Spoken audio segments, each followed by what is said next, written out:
Hello, my name is Kyle Hirschfeld, and today I'm going to be talking to you about the Boston Freedom Trail and how best to use it when educating students on colonial era and Revolutionary era history.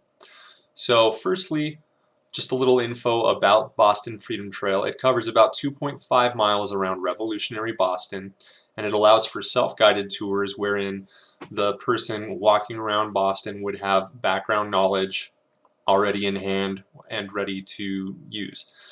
This is not the best for sending students off on their own. I would not recommend that pedagogically.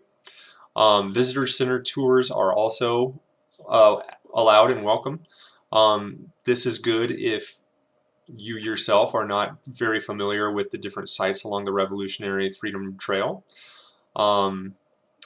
Lastly, there are trolley tours which allow riders to disembark along the way, stopping at various hot spots and historically important sites along the Boston Freedom Trail. You begin at the Boston Common, which is the site from which the British launched their first assault on the American forces at Lexington and Concord in April of 1775. And from there you visit the Massachusetts State House, which sits on property which was once owned by notable Declaration of Independence signer John Hancock. Other notable sites include the Park Street Church and Granary Burying Ground, which is a cemetery which has existed since 1660, and it holds various important figures from the Revolution such as John Hancock, Samuel Adams, and Paul Revere. The Old South Meeting House, which was built in 1729, is another key spot along the Boston Freedom Trail as it held Boston Tea Party meetings.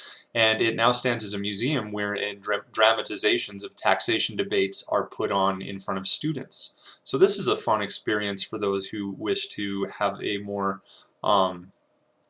exciting kind of dramatic portrayal of what happened during the revolutionary debates regarding the Boston Tea Party. Another place to visit is the Old State House, which is the site of the March 5th of 1770 Boston Massacre. So all of these are very historically important spots.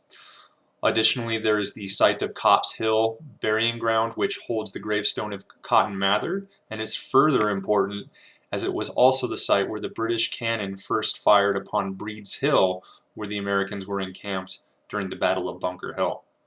So these sites along the Freedom Trail all hold historical importance, but the question is, when thinking about students, what are the implications a modern scholar can take away from these sites? One historian, Patrick M. Leahy, argues that we today view ourselves as separate from the British. However, during the time of the Revolution and before then, Americans did not view themselves as separately from the British, and Leahy finds it difficult to reconcile these two ideas when talking about our current love and veneration for the Boston Freedom Trail and the actions of those who went against the British. So he says that the patriots of the time did not view themselves as distinctly anti-British. So when traveling here with students, it is important to keep in mind the historical impact of these sites, but also the historical moment of what these sites represent. So keeping in mind the feelings and ideas of George Washington, Thomas Jefferson, John Hancock, all of these figures who were very key players in the Revolution, and what were their actual thoughts regarding the British. Thus, taking a two-day visit is, in my view, the best way to go about approaching the Boston Freedom Trail with students, as you'll be able to hit most of the major sites, and especially the ones that you really want to hammer home with students, in addition to giving them historical background and knowledge regarding what's going on for these revolutionary figures at the time when they're at these sites. Thank you very much for watching, and I will see you in the next video.